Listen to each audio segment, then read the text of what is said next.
Welcome to week 5 of MPAI 600 here at Georgetown University's Applied Intelligence Program. So, just to review for the past week, 2 case studies. I know it was a lot of reading, but I hope you got something out of it and you were able to understand how collection analysis works or doesn't work in the real world. And the 9/11 case study will set up what we're going to talk about in week 5. So, just to review, Iraq WMD, as I mentioned in the lecture, this is the case study that I lived it. Many of its history for many of you, as I'm a little bit older, I lived this very, very intimately. And the lessons learned are relevant for future intel case studies. They're relevant in business. They're relevant in local, even in law enforcement. I'm not here to make you an expert on WMD, but I understand the process and where the process broke down. So there were certainly collection failures. One lack of collection. We're completely reliant on the UN inspectors, and when they got kicked out, we lost our focus on Iraq WMD. And then you saw the failures to do basic human tradecraft, as many of you pointed out in the curveball case study. Those were failures at the collection level.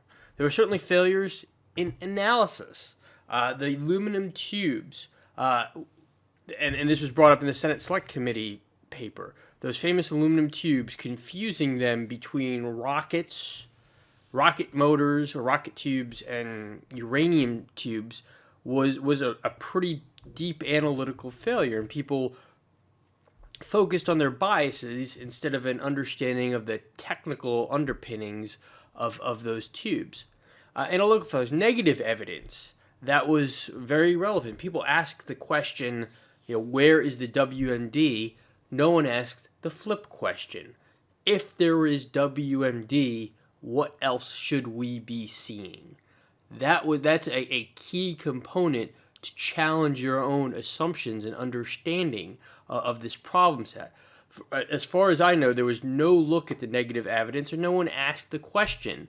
If Iraq had a WMD program or a chemical weapons program, there would be all sorts of information on importation of chemical weapons, attempts to buy chemical weapons, other issues that would have been much more relevant. But again, no one asked those questions. There was organizational failures, as was brought up in the Rachel Maddow documentary. I would argue that much of the intelligence relied on George Tenet, one person. And if you can have all the red teaming and all the alternative analysis and all the Team A, Team Bs that you want, but if George Tenet says it's a slam dunk, there's WMD in Iraq, that's it. That's the intelligence community representative that's going to speak it. I argue that if you're reliant on one person, that is a failure in organization. And then the policy interface, the politicization of intelligence, politicization of assessments that the Rachel Maddow documentary talked about. So again, failures up and down the chain for the Iraq WMD case study. And then 9/11, just some questions to ask for this case study as well as we go forward. Was 9/11 an intelligence failure? Not all bad things that happen are intelligence failures. The shooting in Virginia Beach, hard to say that's an intelligence failure.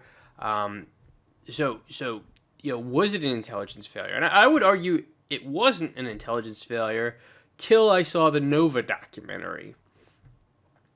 And I am convinced that because there were 2 known Al-Qaeda operatives in the United States, and this was known by one part of our government, and that they knew that they were communicating from the United States back to a known safe house in Yemen, and this wasn't actioned on, disseminated, what have you, is an intelligence failure. To a lesser extent, I think the intelligence community, the aviation security community, should have been well aware that a Tomahawk, that a airplane could have been used as a cruise missile, like a Tomahawk missile, in the way it was in 9/11. Now, so I do believe it was an intelligence failure. It begs the question: what do you do if you get that famous memo that you saw in the National Geographic? Let's say the president says, you brief the president and says, Bin Laden determined to attack in the U.S., and then the president goes to you and says, okay, what do you want me to do? Oh, I would say that, one, the threat there was a little too vague. President Bush gets a lot of heat for this, and I don't think that's appropriate, because this is a very, very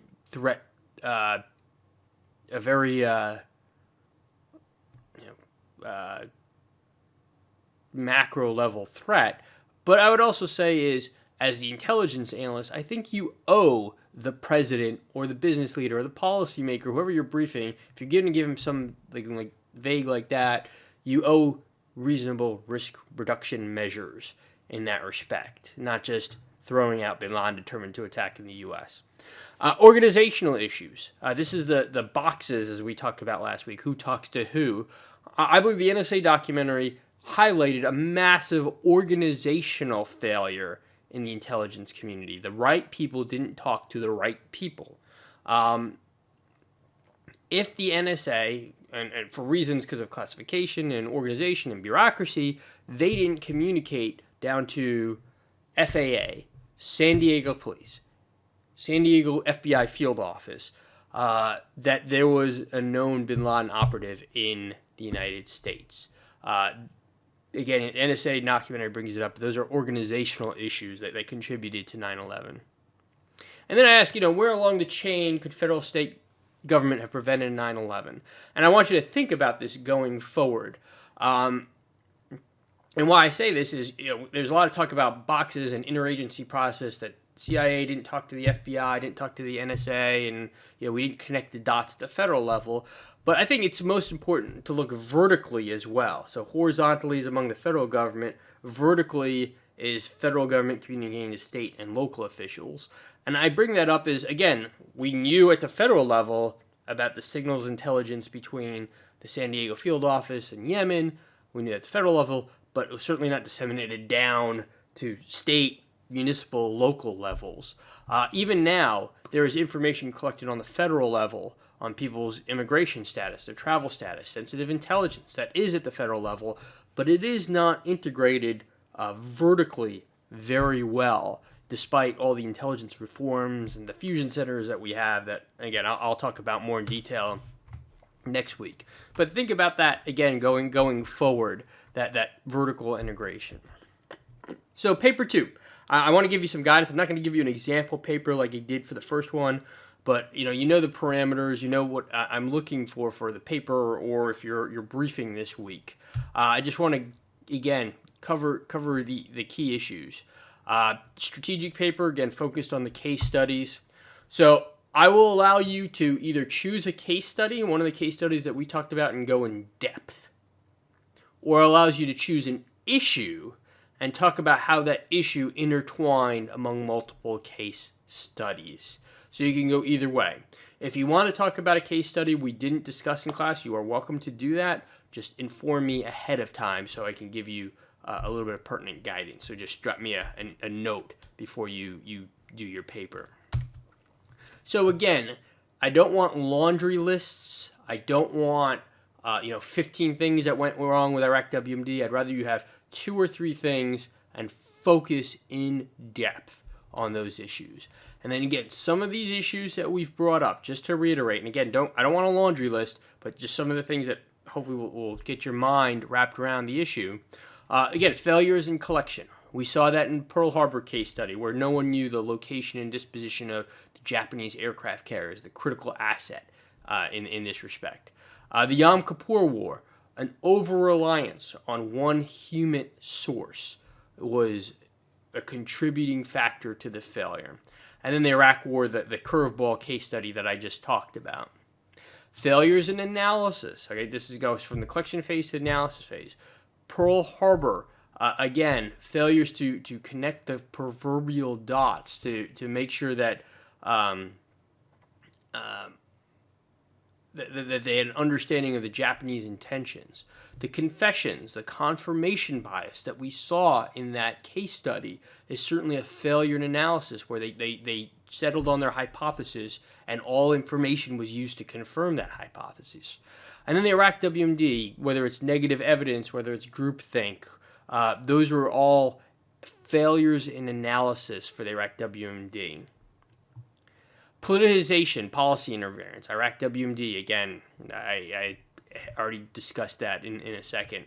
The confessions, arguably, there was politicization, there was a desire to get a conviction at all costs for the Norfolk Four, and that led to the conviction and the arrest and conviction of 4 innocent people. Again, that's political interference.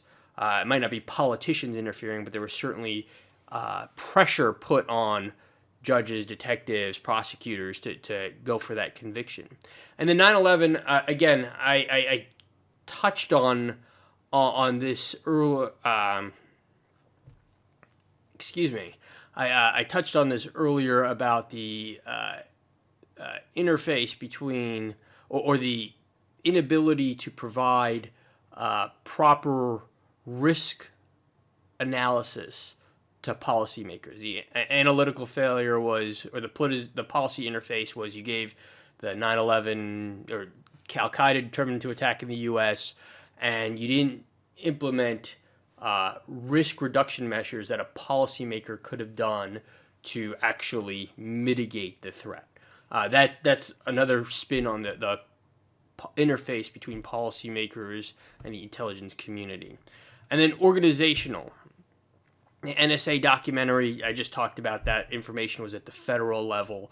Pearl Harbor, I think it kind of mirrors 9/11 in some cases, where there was information at the federal level collected by the G2, the individual services, but it was not disseminated down to the commanders at Pearl Harbor. This is almost, again, a parallels to 9/11, having information at the federal level but not disseminated down.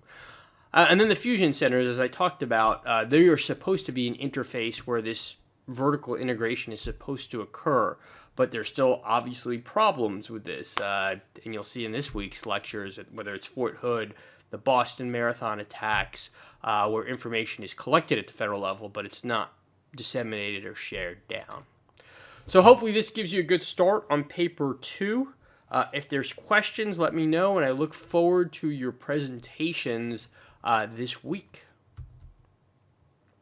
So going on week 5, and I know in a 7.5 week course, we can't take breaks here. We got to keep just moving along without any extra time. So this is week 5, focuses on counterterrorism. You have the case studies, Fort Hood.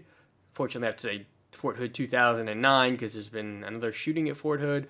The underwear bomber, 2009, Boston Marathon, and then the ISIS threat to the European Union. So 4 case studies, and the key point, again, is that vertical integration of intelligence. The readings, again, the Fort Hood shooting, the Boston Marathon bombing, and then the documentaries, Christmas Day Bomber, and then the PBS Frontline, excellent documentary on EU terrorism. And the question, again, keep in the back of your mind, despite all the millions, billions, trillions, depending on how you calculate it, why do we still have these terrorist attacks? So if there's any questions or issues for the paper, please let me know, and I look forward to seeing you in the Zoom sessions this week.